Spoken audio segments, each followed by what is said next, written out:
All right, guys. Assalamu alaikum, everyone. I'm Attas. I'm a third-year medical student. And today I will be going over the glomerular filtration and RPF or renal plasma flow lecture with you. So what we're going to go over some important physiology concepts. We'll go over the characteristics of the glomerular filtration barrier, glomerular diseases, GFR and RPF, and finally conclude with the autoregulation. Starting with, let me move this.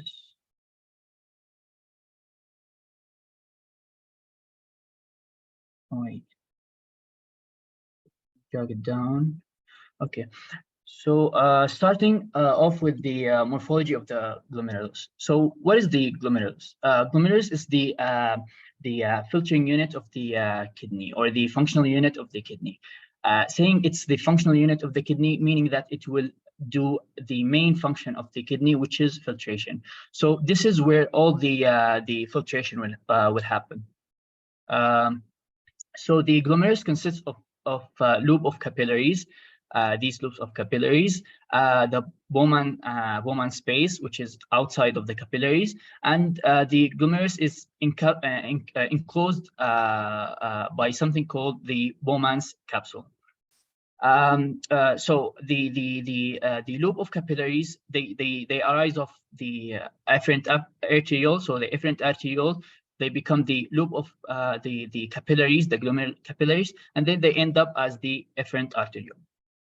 Now, 20% of the plasma will be filtered through the filtration barrier. And it is the job of this filtration barrier to decide which substances will be filtered and how much of these will be filtered into the Bowman space, okay? Now, the filtration barrier, it consists of 3 layers, okay? So the first layer,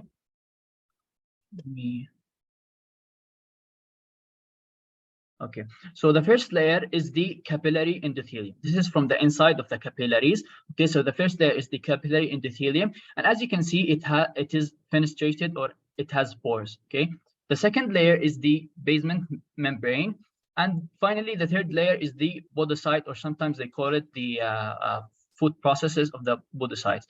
And in between these food processes, there are filtration slits that allow for filtration. Okay. So this is the same thing. It's just showing you the endothelium layer and the podocytes from a microscopic point of view. Okay, so this is the from inside of the capillary. You can see that the endothelium is it has pores, and this is from the outside of the capillary. You can see the podocytes with this the slits, the filtration slits. Okay, that's it. Is the third slide showing now? Yeah. Okay, great. Can you follow through the the laser pointer? Yeah. Okay, great. Okay, so this slide again. It just explains to you what each of these 3 layers do. So the first layer we said is the endothelium of the capillary. It has pores 50 to 100 nanometer. Okay, and these pores, they are small. They're very small that it prevents the cells from penetrating or from entering into the Bowman space. Okay. The second layer is the basement membrane, and the basement membrane is made up of glycoproteins, and these glycoproteins, they are negatively charged. Okay. And you know that in the capillary itself, you have the plasma proteins, and plasma proteins are also negatively charged. And since both have the same charges, so they will repel each other. Okay, and this and the basement. So this is why the basement membrane plays a role in preventing the entering of the plasma proteins. The third layer is the epithelium with the podocyte. It has slots that are 20 to 50 nanometer, and it's responsible also for preventing plasma proteins because it's negatively charged. It has the polysaccharides. You don't need to know these details, but what you need to understand is the function of each of these layers. Okay. The other concept that you need to understand is the permeability of the macromolecules. So this is dependent on the radius of each molecule. You know that molecules, they come in different sizes or radiuses, okay? And based on their radiuses, they can be either freely filtered, partially filtered, or not filtered at all. For molecules that are less than 18 angstrom, they are freely filtered. Molecules between 18 angstrom and 42 angstrom, they are partially filtered. Molecules more than 42 angstrom, they are not filtered, okay? So keep this at the back of your head as we go along the next slides, okay? Okay, so in this slide, let me remove the, all right. So in this slide, imagine that the red circle is the negatively charged pore, okay?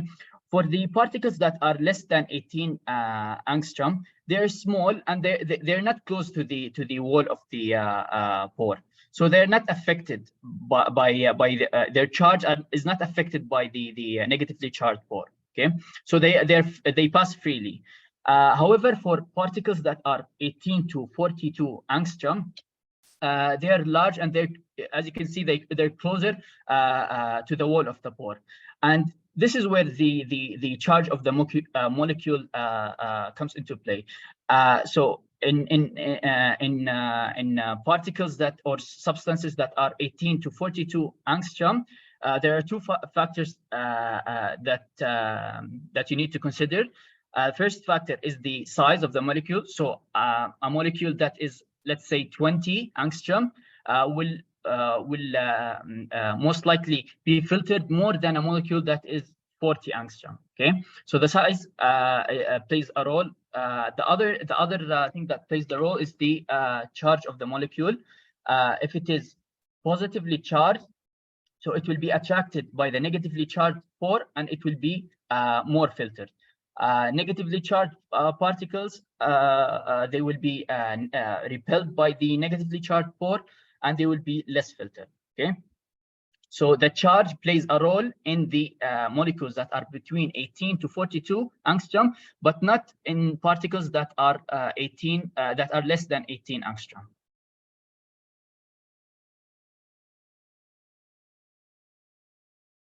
Can you see the graph slide? Yes, we can.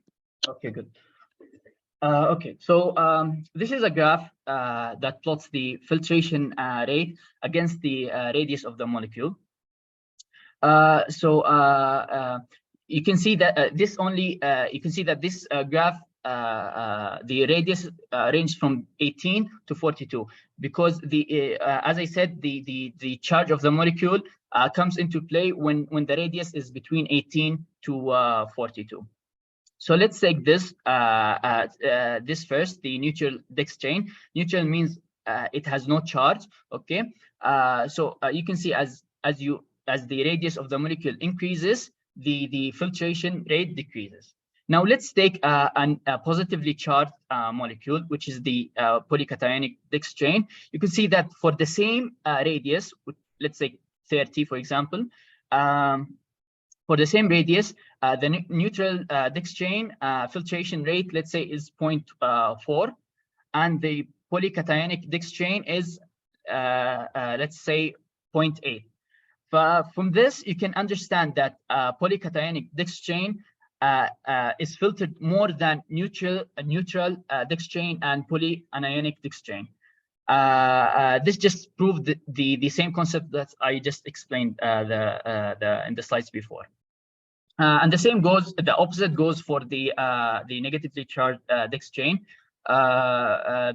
Because it is negative, it is repelled by the negatively charged pore. So the filtration rate for the same radius will be less. So you can see that for the polyanionic Dex chain, the filtration rate is nearly is almost zero, but for neutral and polyanionic, it's more. That is for the 18 to 42 angstrom molecules. This table it shows the substances that are filtered through the glomerulus capillaries. You don't need to understand to memorize the numbers. However, what you need to notice here is that for the molecular radius, if you can notice here that the substances that are below 18 angstrom, their filterability is 1, or nearly 1, which means that they're freely filtered. However, for substances that are more than 18, you can see that the filterability it decreases as the molecular radius increases. This is what the doctor wants you to understand from this table. No need to memorize anything here. Ultrafiltrate and Donan distribution. Let me explain what ultrafiltrate is first. Ultrafiltrate is it contains all the plasma substances that are filtered. So anything from the plasma that is filtered, it's called ultrafiltrate. And why is it called ultrafiltrate? Because it is similar to the interstitial fluid. The interstitial fluid, it contains all the substances except for the two substances that I mentioned earlier. They cannot the two substances, they cannot pass through the filtration barrier, which is the cells and the plasma proteins. Okay, so ultrafiltrate, it contains all the plasma substances which can be filtered. The plasma proteins and the cells, they cannot be filtered, so they're not considered considered as ultrafiltrate. Filtration rate for a freely filtered substance is calculated by multiplying the plasma concentration of that substance multiplied by the GFR. It tells you the amount of substance filtered per unit time. That's it. I'm not sure if you're going to use it, if it's going to be explained further in the next lectures, but this is the equation. Donan distribution, it only applies for molecules that are less than 18 angstrom. We said that molecules that are between 18 to 42, we have two factors: the charge and the size of the molecule that affects the filterability. However, for molecules that are less than 18 angstrom, the filterability through the pores, it is not affected by the charge. We saw that in the figure that I showed you before. But what affects it is the plasma proteins. You know that the plasma, it has the negatively charged proteins, okay? And you have the ions. You have the positively charged ions like sodium, and negatively charged ions like chloride. Because the negatively charged, the plasma proteins are negatively charged, so they will attract to the positively charged ions, and they will prevent or reduce its filtration. However, because the chloride is negatively charged and the plasma proteins are negatively charged, they will repel each other, and chloride is more readily to be filtered. Okay. So for molecules that are less than 18 angstrom, plasma protein, it is the plasma proteins that play the role in filterability. And because these molecules are less than 18 angstrom, these molecules are mostly ions. The filtration of these substances are different. They're opposite to the molecules of 18 to 42 angstrom, because if you remember, in the molecules of, that are between 18 to 42 angstrom, we said that positively charged molecules, they are more filtered. However, here it's the opposite. Positively charged molecules, they are less filtered. Okay. Here you don't need to memorize the formula. It just explains the same thing. Okay. Let's move on to the glomerular diseases. Now, the glomerular diseases can be divided into nephritic diseases and nephrotic diseases.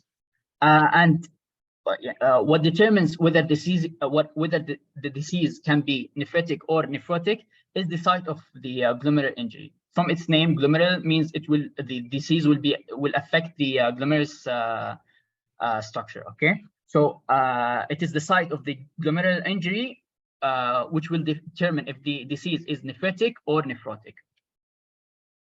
Okay, so this is the same diagram again. This is the blood side or the capillary side. You have the endothelium, basement membrane and the podocytes. Okay, and we said that for glomerular diseases, it is the site of the glomerular injury that will determine whether the disease is nephritic or nephrotic. Okay,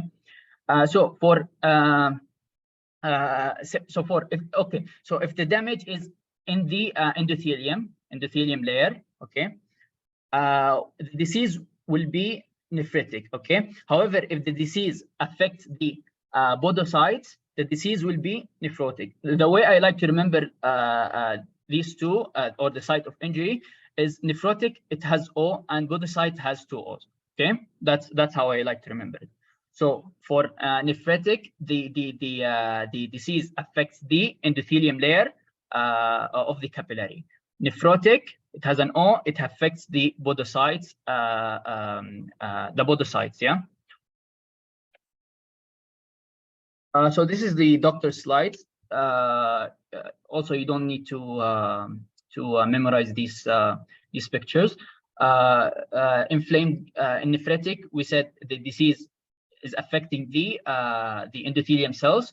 Okay, because the damage is in the capillary side, so there will be compromised blood flow and filtration.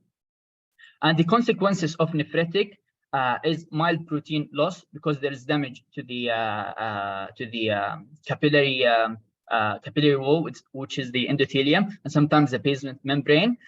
So this will result in mild protein loss, or proteinuria, which means protein in urine. Okay, and because remember when we said that endothelium cells, they're responsible for not allowing the cells to get into the Bowman space.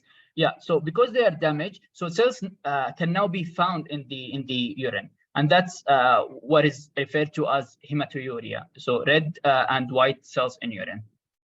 Also, because the endothelium cells are damaged, there's decreased GFR because it's damaged. There will be inflammation, and this will result in decrease in the capillary diameter, so decreasing the GFR. Also, because there's less GFR, so you're less filtrating the substances, and this will result in build-up of blood urea nitrogen. And another name is azotemia, which means the same thing. Also, because there's not you're not filtering a lot, the urine volume will be decreased. Another name is oliguria. And because of the activation of the renin-angiotensin system, there will be systematic arterial hypertension and mild edema because of the protein loss. Okay.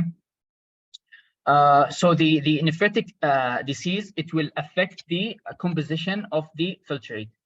No, it will affect I mixed it up. It will affect the GFR. However, nephrotic will affect the composition of the filtrate. Okay, I'll fix this and send you the new slides later. So that's it for nephritic.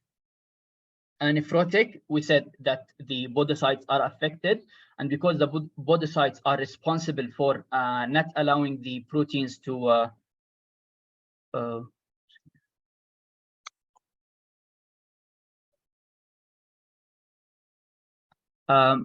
okay, so nephrotic is because the nephrotic happens when the podocytes are affected, and because the podocytes are responsible for not allowing the proteins to be filtered, there will someone with nephrotic syndrome would present with severe protein loss. There will be heavy proteinuria. And because of the heavy proteinuria, they would present with severe edema. There will be no change in GFR. And why is that? Because the damage is in the podocytes. They're not the damage is not in the capillary. Okay, so there won't be any change to the GFR, and because there is no change to the GFR, the urine volume will be normal. Okay, so the nephrotic disease impacts the composition of the filtrate because you would find a lot of proteins in the urine. These are the properties of the human kidney. You don't need to memorize the numbers. You don't usually get them in the exams. Okay, so this is the first checkpoint. Do you have any questions, or do you want me to go over the permeability again? I can't see the.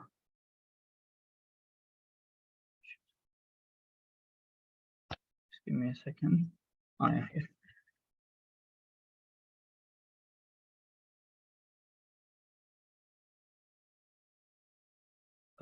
What is small and negative?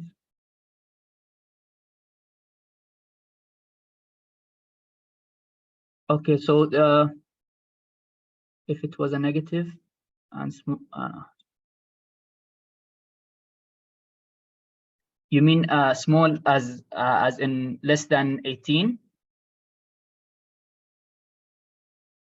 Yeah, it will not be filtered because, as I said, less than 18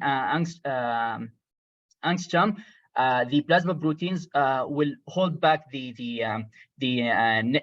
plasma proteins, since they are negatively charged. They will hold back the positively charged ions. So it will not prevent it from being filtered. However, it will be filtered less than the negatively charged ions. So less compared to the positive. Is that clear?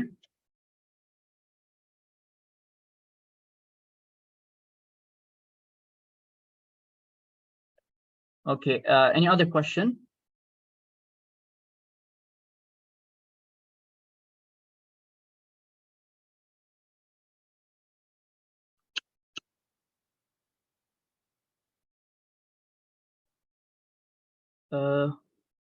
Wait, let me go back to it.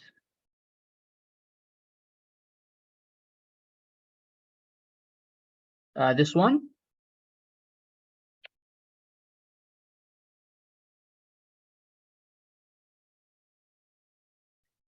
Yeah, what do you want me to explain exactly?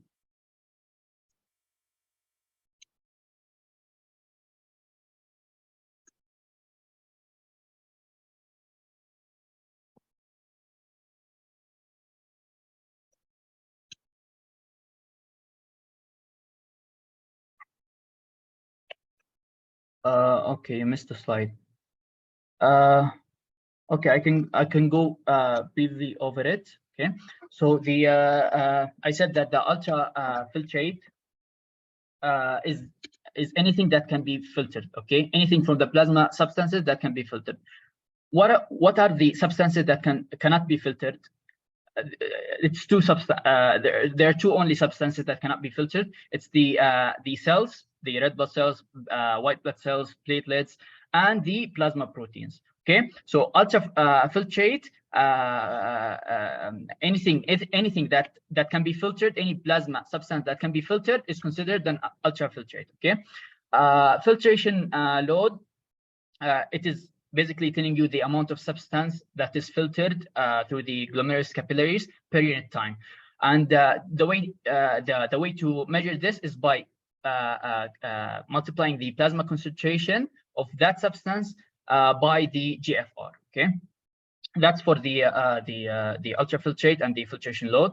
Donant distribution, it can only apply to substances that are less than 18 angstrom.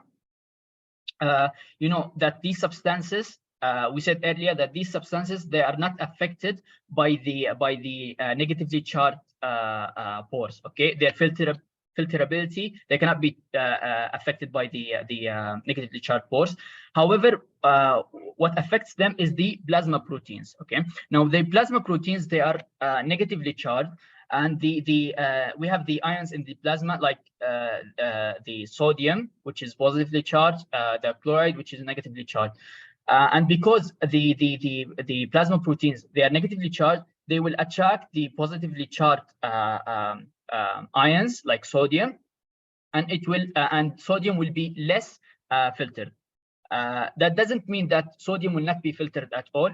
Some will be filtered. However, it will be filtered less than the chloride. And the reason why chloride will be filtered more is because the plasma proteins are negative, chloride are negative. Like charges repel, unlike charges attract. Does that answer your question? Okay, good. Okay, back to the checkpoint slide. Again, just for the last time, particles or substances that are less than 18 angstrom, they are freely filtered. However, we said that they are affected by the plasma proteins. Okay, substances that are they're affected by plasma proteins, positively charged, positively charged ions. They are less filtered because they're attracted by the negatively charged plasma proteins. However, negatively charged ions, they are more filtered because they repel the negatively charged plasma proteins. For particles that are 18 to 42 angstrom, they're partially charged, and their filterability depends on two factors: the size and the charge of the molecule. So if their size is closer to 42, let's say 40, they are less filtered than a substance or a molecule that is, let's say, 20 angstrom. Okay, this is the first factor. The second factor is the charge of the molecule. We said that because they're big and they're closer to the walls of the pores, their charge plays a role. Their charge plays a role in the filterability. Positively charged, they are repelled. Negatively charged, they are attracted, because then the pore is negative itself, so it will attract the positively charged particles. However, for the negatively charged particles, they will be repelled. This is opposite to the molecules that are less than 18 angstrom. Molecules that are 42 angstrom, they're not filtered. Is that clear, everyone?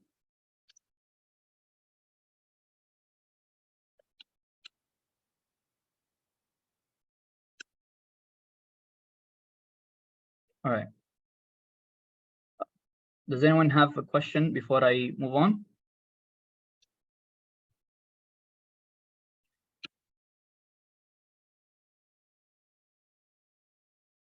Okay, seems like there's no questions. Okay. Next concept is the GFR and the renal plasma flow. We have explained in the previous slide that the filtration load is GFR multiplied by the plasma concentration of that substance. Okay, so the load of, let's say, X is GFR, which you already know is normally 175 to 180 liters per day, multiplied by the plasma concentration of that substance. Okay, and you can see that here the substances, their pressure, their plasma concentration, okay, and their load. How was this load calculated? It is the plasma concentration multiplied by the GFR. Okay, and from this table, you can see that the sodium and the sodium chloride, they have the highest filterability, or the filtration rate. And you can also notice that the reabsorption of nearly all of these ions is almost more than 99%. Okay, except for potassium, which is 92, but it's still most of it is reabsorbed. Okay, this is what you need to understand from this table. You don't need to memorize the plasma concentration load, and just understand that the load is GFR multiplied by plasma concentration. Sodium chloride is the most filtered, and because it's the most filtered, there will be a lot of reabsorption. That's it for this slide.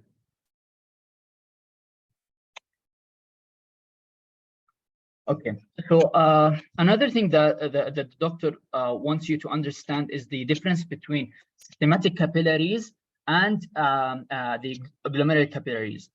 So there are some differences that you need to understand. You know that the blood flow through all the capillaries of the body is about 4,000 liters per day, And in the systematic capillaries or the body capillaries, only 5% of that flow is filtered. Okay, so this gives us 20 liters per day, which is filtered. However, we said in the beginning of the lectures that that 20% of the plasma is filtered in the glomerular capillaries. You can see that in the systematic capillaries, it's only 5%. The glomerular capillaries, it's 20%. And why is this huge difference in filtration?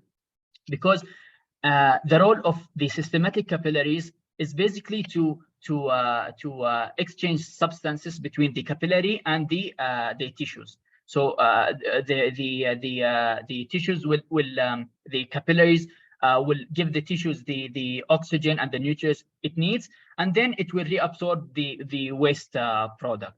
However, in the glomerular capillaries, we need this high filtration because we need to clear the body from the toxic or the unwanted substances. Okay, this is the first difference. The second difference is that as you can see in this capillary, which is a systematic capillary, you can see that filtration and reabsorption happens within the same capillary. So filtration, 20 liters per day is filtered, and 18 liters per day is reabsorbed at the end of the capillary. 2 liters is taken up by the lymphatic system. And you end up with the same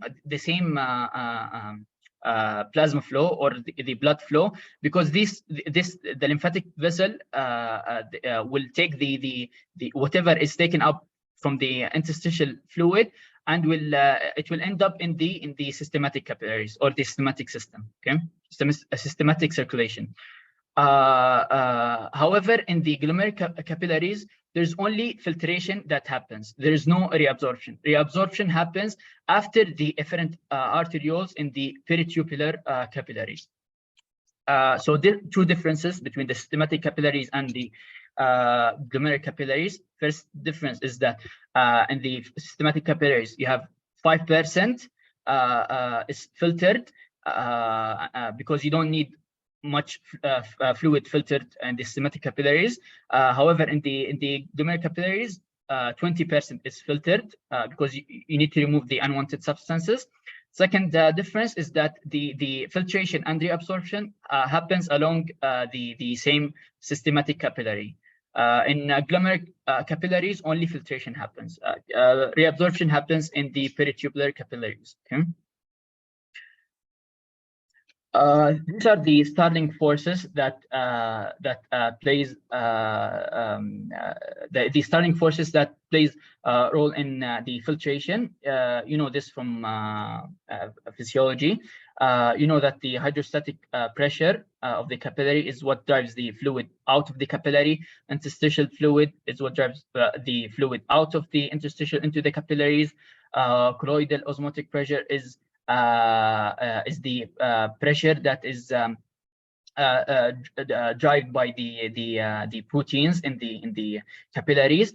Okay, so what it does is that it brings back the fluid from the interstitial. Okay, so the pressure of the colloidal osmotic pressure, it pulls fluid towards it, and the interstitial osmotic pressure, it pulls fluid towards it. Okay, to calculate the net effective filtration pressure, you get the difference between the hydrostatic capillary pressure minus the hydrostatic interstitial pressure.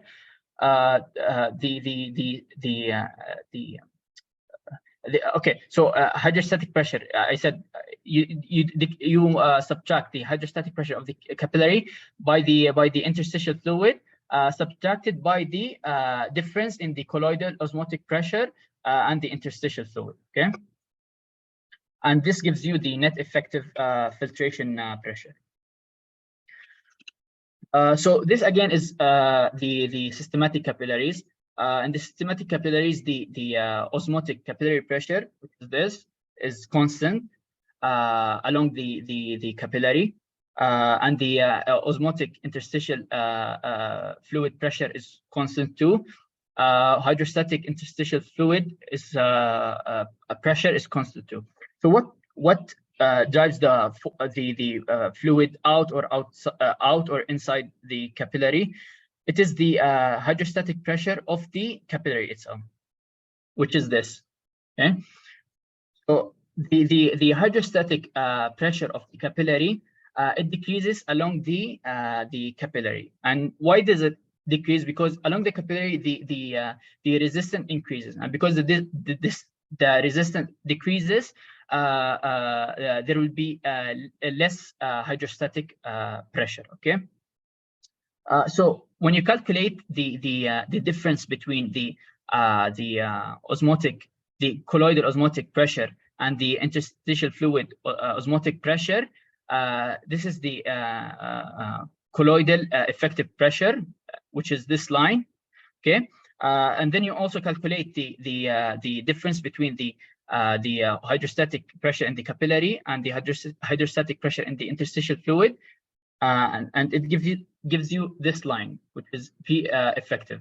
Okay, so what I now want you to focus on is the colloidal pressure. This one, the effective colloidal pressure and the effective hydrostatic pressure. Okay, so in the beginning of the capillary, or the first half of the capillary, you can see that the effective osmotic pressure is higher than the colloidal effective colloidal pressure, and this means that there will be filtration in the first half of the capillary. However, in the last half of the capillary, there will be reabsorption, because the effective hydrostatic pressure will fall below the effective colloidal pressure. Okay, and this is the reason there is filtration and reabsorption along the systematic capillaries. Okay, in the glomerular capillaries, okay, it's the same forces again. The hydrostatic hydrostatic pressure of the capillary, the hydrostatic pressure of the Bowman's space. There is no colloidal pressure, colloidal osmotic pressure in the Bowman space, because proteins are not filtered. So there's no colloidal osmotic pressure in the Bowman space. And finally, the osmotic pressure in the capillary. So these three forces, they will drive the filtration. Remember when we said that here in the systematic, the osmotic pressure in the capillary is constant, osmotic pressure in the interstitial fluid is constant, and the hydrostatic pressure in the interstitial fluid is constant. But what plays the role in filtration and reabsorption is the hydrostatic pressure, okay, in the capillary. It's different in the glomerular capillaries, because the hydrostatic pressure of the capillaries is constant. And why are they constant? It is because the capillaries of the glomerulus, they have low resistance. They have very low resistance, and because they have very low resistance, they remain constant. Okay. Let me remove this. Okay. Also, the hydrostatic pressure in the Bowman space is constant, and what drives the fluid out of the capillary is because I just said, the capillary. I just said that the capillary, the capillary have very low resistance. So because it has a very low resistance, there will be high filtration. Okay, and because there is a high filtration, the oncotic pressure will increase, because if you're moving fluid from the capillary into the Bowman space, the proteins in the capillaries, they will become more concentrated, and this is what increases the osmotic pressure. See, you can see that the capillary colloidal osmotic pressure in the capillary, it was this, but as the as more filtration happens, the colloidal osmotic pressure in the capillaries, it increases until it becomes equal to the hydrostatic pressure in the capillary, and because it becomes equal to the hydrostatic pressure in the capillaries, the filtration will stop. So because filtration will stop, there won't be any reabsorption, and this is the other difference that the glomerular capillaries they differ from the systematic capillaries. I said before that one of the differences is because systematic capillaries, they have filtration and reabsorption along the same arterial capillary. However, for glomerular capillaries, only filtration, and this is the reason, because colloidal osmotic pressure will increase until it becomes equal to the hydrostatic pressure in the capillary, and when it becomes equal, filtration stop, and there won't be any reabsorption. Okay.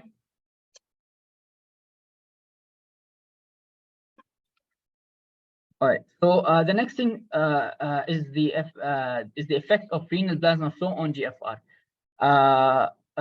because these are two different factors that affect the GFR: the Starling forces and the renal plasma flow.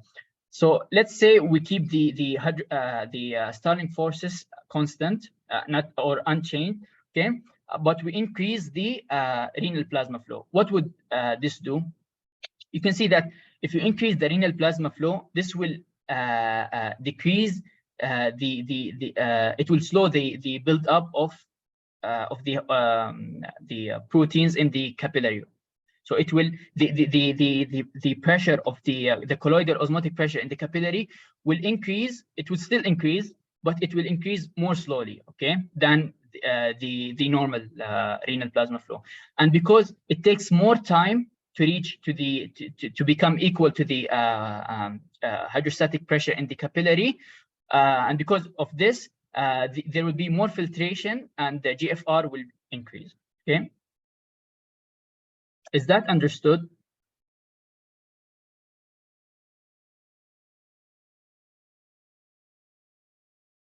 Because I had this problem understanding this, but then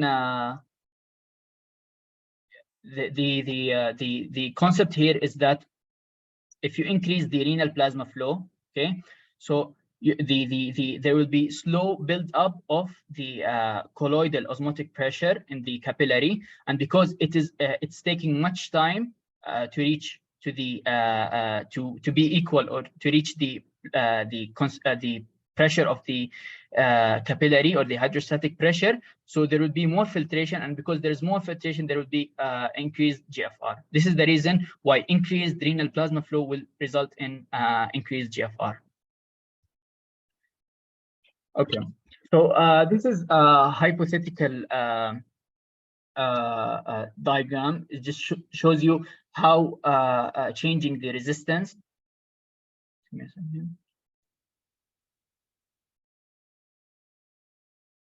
It just shows you how changing the resistance in the efferent and the efferent and efferent arterioles will result in change in the glomerular capillary pressure. Okay, so let's say that each one arbitrary unit of resistance decreases the pressure by 40. Okay, so if we have equal resistance in both the afferent and the efferent arteriole, you can see that the pressure in the renal artery pressure was 100 first, but then after the resistance, after it went through the afferent arteriole, it went down to 60, and then because there's an efferent arteriole resistance of 1, it went down again to 20. So each arbitrary unit decreases the the pressure by 40, 100, then it became 60, and then it became 20. Let's say we increase the resistance in the efferent arteriole, but we decrease the efferent arteriole resistance. so that we keep both of them, so that we keep the total the same. So the total here was 2, and the total here is still 2. Okay, but however, what we did is that we increased the resistance in the efferent arteriole, but decreased the resistance in the efferent arteriole. Okay, so because we increase the resistance here in the efferent arteriole, there will be less blood flowing to the glomerular capillary pressure, and this will decrease the glomerular capillary pressure even more. Okay. However, because the total resistance is still the same, okay, so the peritubular capillary pressure will be still the same. It won't be changed, okay, because here the total resistance across both arterioles is 2, and it's the same here, okay. And if we increase the pressure, the resistance in the efferent arteriole, okay, but decreased it in the afferent arteriole, so that we're keeping the total the same, okay. Because the resistance is decreased here, there will be more pressure here, more blood will be flowing to the glomerular capillary pressure, glomerular capillary, and this will increase the glomerular capillary pressure.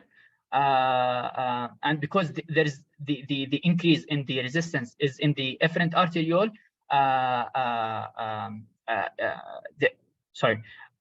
here the increase is in the efferent arteriole, okay, and the decrease is in the afferent arteriole. The decrease in the efferent arteriole led to an increase in the glomerular capillary pressure. However, because the total pressure in the total resistance is equal to 2, the peritubular resistance is still the same, okay.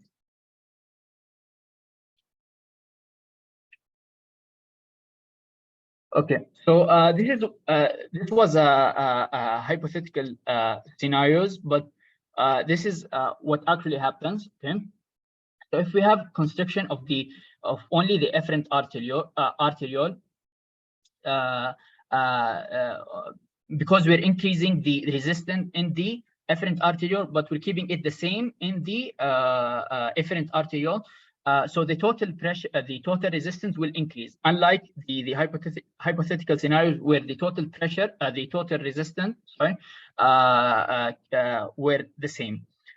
Here, the efferent arteriole resistance increases, okay, and the efferent arteriole resistance, it's the same. So the total resistance will be increased, and because we're constructing the afferent arteriole, so there will be less blood flowing to the glomerular capillaries, and this will result in a decrease in the hydrostatic pressure across the glomerular capillaries, as you can see here. Okay, and because wait, here I did not explain this. So I said, because the pressure will be constant across the capillary. However, what determines it is the resistance. Here we said that the total resistance, because it's afferent arteriole, the total resistance will increase, and because the total resistance will increase, the renal blood flow will decrease. Okay, and this is what's shown here. Unlike this, here the total resistance across the arterioles did not increase, so the renal blood flow would become constant. Okay, so we said here that the hydrostatic pressure in the glomerular capillaries will decrease, and the renal plasma flow will decrease, and both of these they have effects on the glomerular filtration rate. We said that the Starling forces, they play a role in the glomerular filtration rate as well as the renal plasma flow. A decrease in the hydrostatic pressure of the glomerulus capillary will result in what? In decreased GFR. Decrease in renal plasma flow will result in also decreased GFR, and both of these will result in a decreased GFR. Okay, because both are falling. Okay, it's different for efferent arteriole. For efferent arteriole, we're increasing the resistance in the efferent arteriole, okay, but we're keeping it the same in the afferent arteriole. So we're increasing the total. It's the same as efferent in that we're increasing the total resistance. So because we're increasing the total resistance, the flow should decrease, okay, as the equation states. So we're increasing the resistance, still the same, whether it's efferent arteriole or efferent arteriole, we're still increasing the total resistance, okay. And because we're increasing the total resistance, the renal plasma flow would go down. So renal plasma flow would go down as we increase the resistance. However, in the efferent arteriole, since we're constructing the efferent arteriole, so more blood will be going into the glomerular capillaries, and this will result in the increase of the hydrostatic pressure of the glomerular capillaries. Okay, so they will be antagonizing each other. So hydrostatic pressure of the glomerular capillaries will be increasing as the efferent arteriole resistance increase. However, the renal plasma flow will decrease. Okay, and because of this, the GFR will be variable. Okay, so a moderate construction of the efferent arteriole may at the beginning increase the GFR, but then may cause no change. And as more constriction happens, or if there's a severe constriction, this will result in GFR decrease. Okay. So what are the factors that you need to consider when you talk about GFR? So this is the equation of how to calculate the GFR. So we said that we have the Starling forces, the hydrostatic pressure, and how would that be affected if you constrict the efferent arteriole.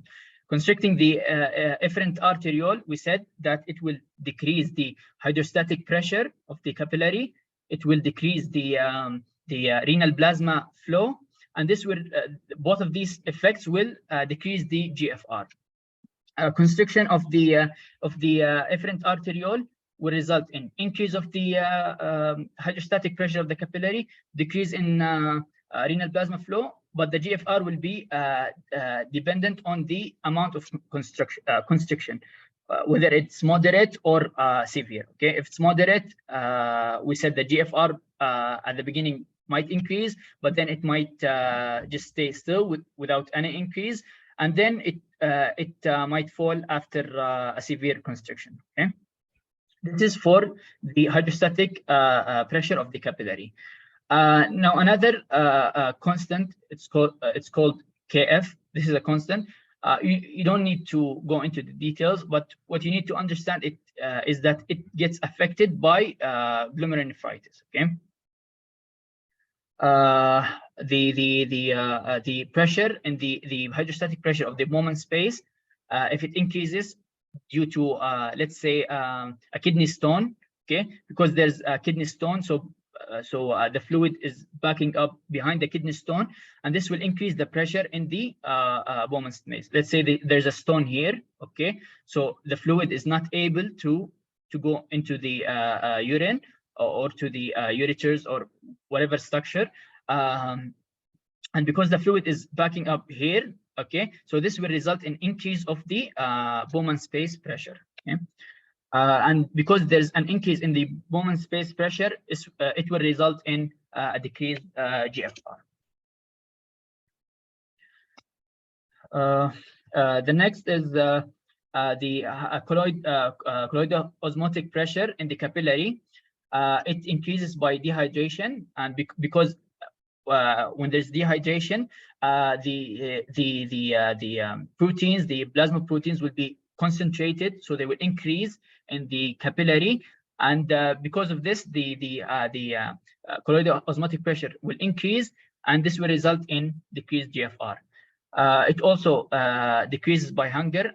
This is because of two reasons. Hunger, because hunger, you're not eating too much proteins, okay, so there will be less proteins in the blood. Also because when you're hungry or when there's hunger, the plasma proteins will be metabolized, so they will be used up. So this will decrease the colloidal osmotic pressure in the capillaries. And this, because this will go down, it will decrease, the GFR will increase. Okay. And finally, the colloidal osmotic pressure, we said that normally it is 0, but it may increase in disease of glomerulus, like nephrotic syndrome. Why nephrotic syndrome? Because in nephrotic syndrome, we said that the podocytes that are affected, okay, so there will be more proteins going into the Bowman space. So because the proteins are in the Bowman space now, the colloidal osmotic pressure in the Bowman space will increase. Okay. And finally, the renal plasma flow, as we saw before, if we increase it, we increase the GFR. Before I go to autoregulation, is anything not clear from the previous slides? Or if you have any questions, because I know this is the bulk of the lecture.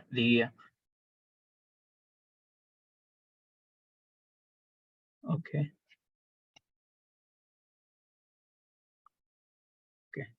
Let's go to discuss auto-regulations. Okay. Before I speak about auto-regulations, from this graph, the doctor wants you to understand that the greatest drop in pressure it occurs in the vas afferents or the efferent arterioles, and the vas efferents or the efferent arterioles. Okay, so you can see that in the renal arteriole and the renal artery, the pressure is constant. However, once it gets into the vas efferents, there's a large drop. Okay, then it becomes constant along the glomerular capillary, and then it drops significantly again in the vas efferents. Okay, and then it becomes like nearly constant. Okay. Here, it's in the case of hypertension, it also shows you the same thing. So if someone is hypertensive, you can see that the vas efferents has the highest drop of pressure. This is what you need to understand. So auto-regulation. What is auto-regulation? Auto-regulation is a regulatory mechanism done by the kidney it acts as a protective mechanism for the kidney so that it doesn't get damaged. And what is this auto-regulation mechanism? So the concept lies behind maintaining an glomerular filtration rate and renal plasma flow that is constant along the arterial blood pressure. So even if you increase the arterial blood pressure, let's say after 100, let's say 120, 130. So from 100 to 200, the GFR and the RPF will remain constant. Okay, so this is the auto-regulation, and it works only on the ranges of 100 and 200. Okay, so these numbers you need to memorize. So auto-regulation, it's a protective mechanism by the kidneys. It maintains the renal plasma flow and the GFR over a range of arterial blood pressures that are between 100 and 200. And the auto-regulation, the mechanism, it is mediated by two mechanisms, which is the myogenic mechanism and the tubulo-glomerular feedback. Okay, let's talk about the myogenic mechanism first. Let me move this. Okay. Myogenic mechanism. Okay, so let's say if someone has a high blood pressure, okay, so or high renal blood flow, because of the high blood pressure and the renal blood flow, there will be more stretching of the efferent arteriole walls. Okay, and because there's more stretching, this will cause the mechanosensitive calcium channels in the efferent arterioles. Okay, so basically you're increasing the renal blood flow. Okay, or if you have someone who's hypertensive, okay? So because of the increased blood flow to the efferent arteriole, there will be more stretching of the walls of the efferent arteriole, and this will be sensed by stretch receptors. And these stretch receptors will result in an opening of the mechanosensitive calcium channels.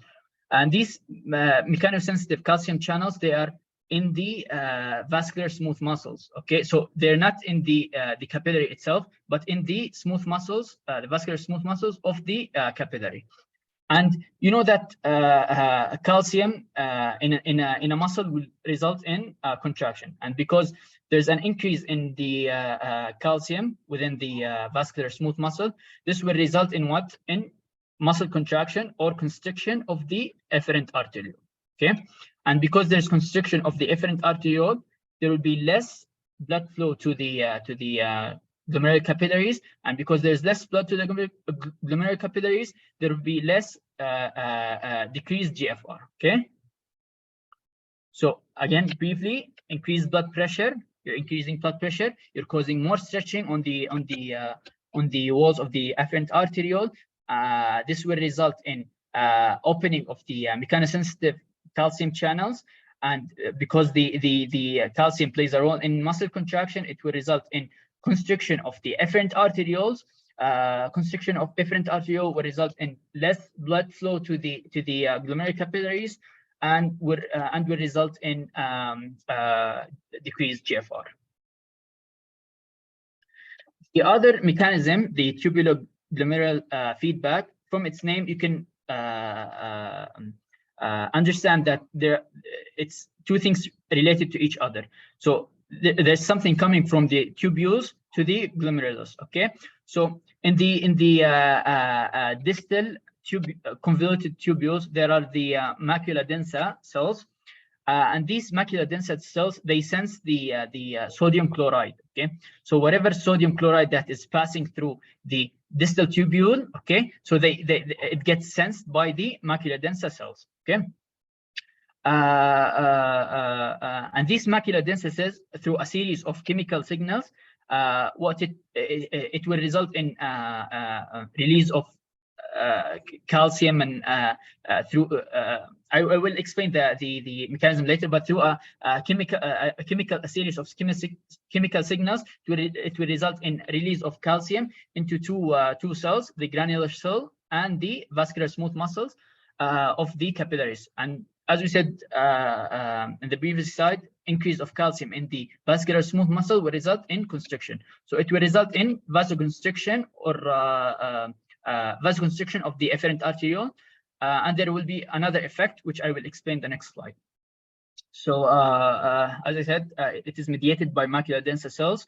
These are specialized cells that are lining the wall of the distal convoluted tubule. They sense the sodium chloride that is going through the distal tubule. So this is the slide that the doctor put in his lecture. So this is the tubule or the tubular fluid. It passes through here, and this is the macula densa cells. This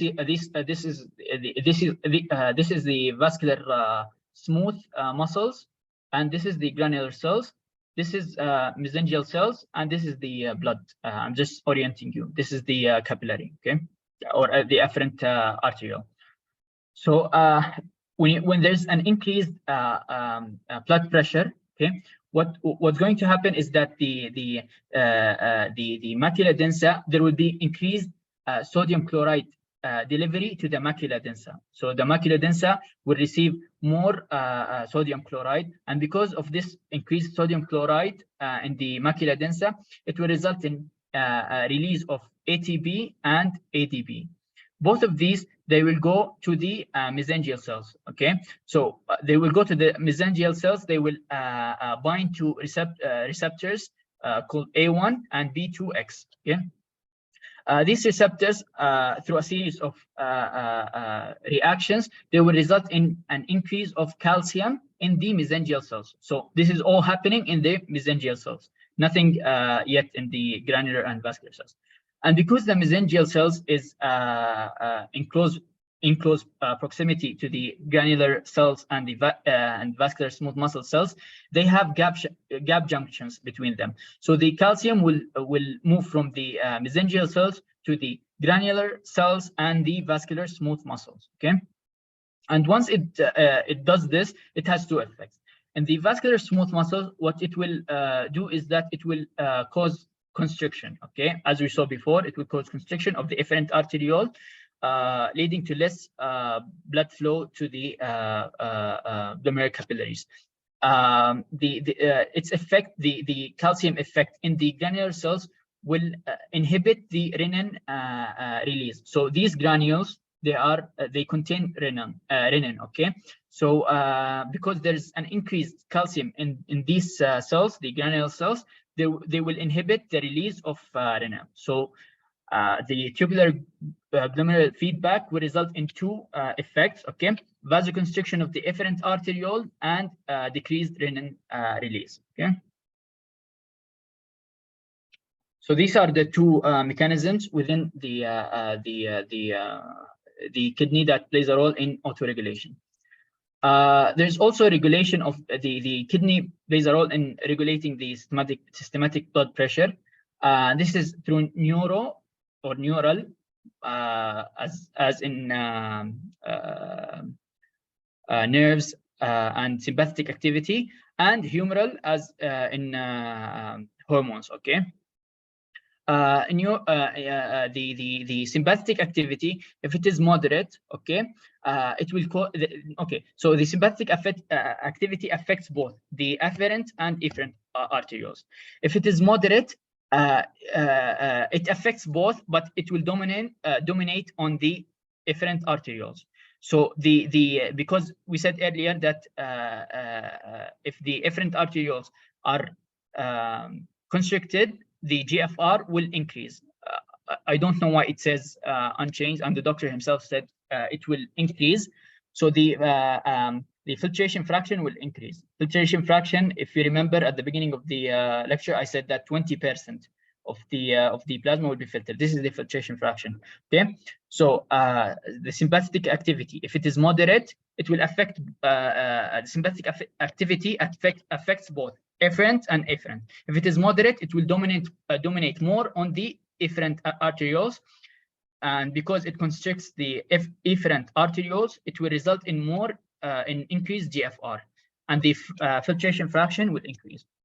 If it is severe, the effects will be more on the efferent arterioles, and this will result in decreased GFR. And this happens when the body is in shock. Okay, so when there's less blood, or someone who is hypotensive, the efferent arterioles will constrict. Okay, so that there's no fluid going into the kidney, and to reserve fluid for the body. Okay, so because you're hypotensive, you don't want the fluid to be in urine. Okay, so you want the fluid to be in your body. You don't want to remove any fluids from your body, and that's why it dominates on the efferent arterioles. It's decreasing the GFR, so less fluid are going into the urine. Okay, the humoral, as I said, it's by hormones. You have the renin-angiotensin aldosterone mechanism, which will be explained in the next slide. The ANB, arterial nephritic peptide, it will dilate the efferent arterioles and thus increase renal plasma flow or renal blood flow and GFR. Prostaglandins and nitric oxide dilate arterioles, increase renal plasma flow and GFR. Okay, now we will explain the renin-angiotensin aldosterone system. The renin-angiotensin system, it happens when there's a drop in blood pressure or there is hyponatremia. Okay, this is the graph that the doctor put, but I like this graph more because it tells me which hormone is coming from which organ. Okay, so because there is drop in blood pressure or drop in fluid volume,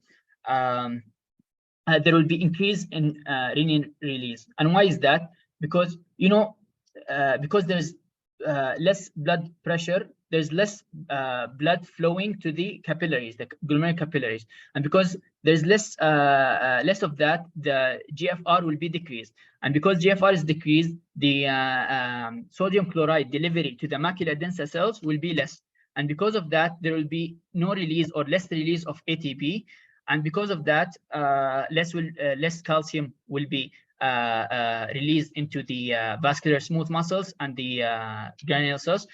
So there will be no vasoconstriction. The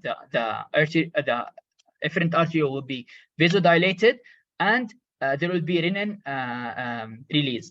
Remember here, I said because there is more calcium, the renin is inhibited from being released.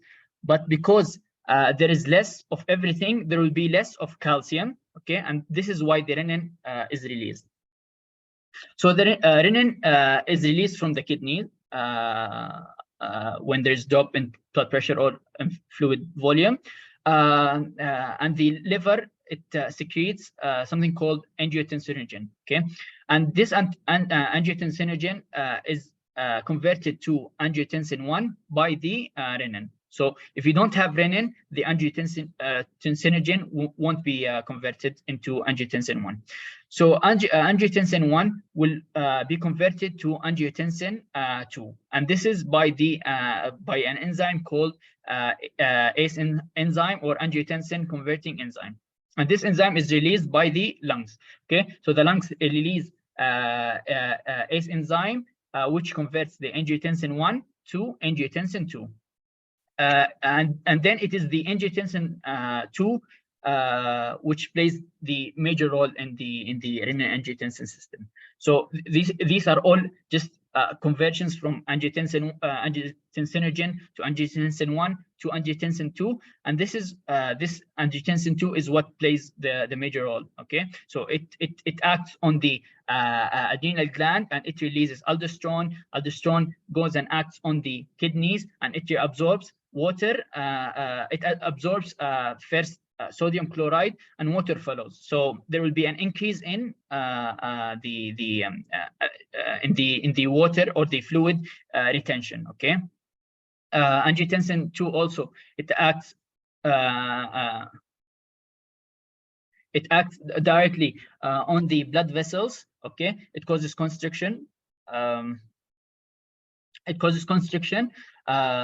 also has other effects, which are in the next slide. However, this just shows you where does each substance come from. So decrease in blood pressure, drop in fluid volume, renin will be released from the kidney. What will renin do? Renin will change angiotensinogen to angiotensin 1. Angiotensinogen comes from the liver. Okay, angiotensinogen will be converted to angiotensin 1. Angiotensin 1 will only be converted to angiotensin 2 by an enzyme which comes from the lungs. Okay, and angiotensin 2 is what drives the roles of the renin-angiotensin system. It is what does the whole thing. Okay, so same concept. There's reduction of renal perfusion, or there's hypotension. There's someone having someone who got an accident and lost a lot of blood, so they're losing blood. Okay, so the blood flow will be less. Okay, so this is the reduction of renal perfusion. Hyponatremia, there is less sodium in the blood. Okay, so both of these will result in renin release, and through these mechanisms, the renin will be eventually converted to angiotensin 2.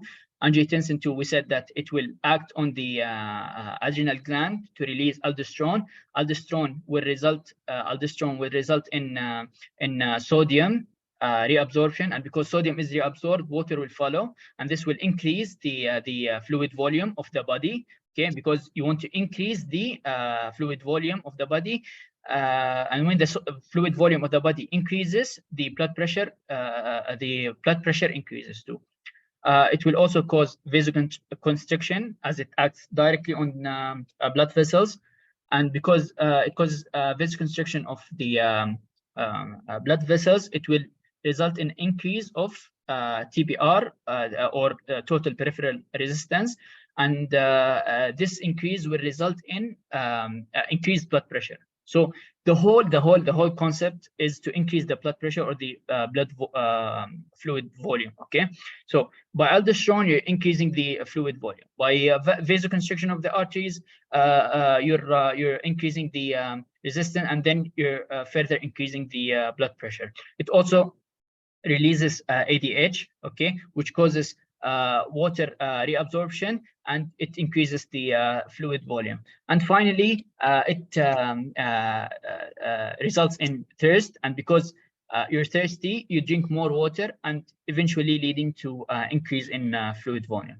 Okay, so this is what the renin-angiotensin aldosterone mechanism. So its main function is to increase the blood pressure or bring back the fluid volume to normal. Okay, so this is pretty much it for the lecture. If you have any questions, please write them down so I can read them.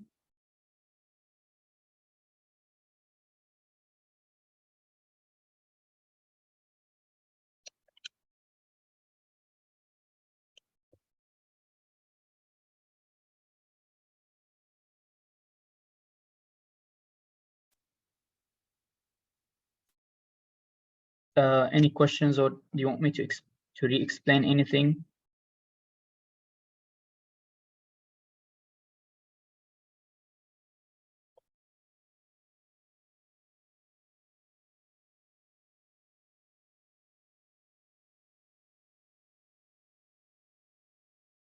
Okay, so guys, this is my my email, and this is my number. You can text me anytime. I can explain anything, or I can yeah, I forgot to add questions at the end.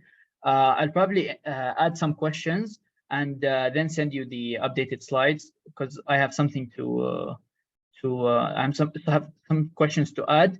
So yeah, if you need anything, or do you have any questions regarding this lecture or any other lectures, I'm willing to explain.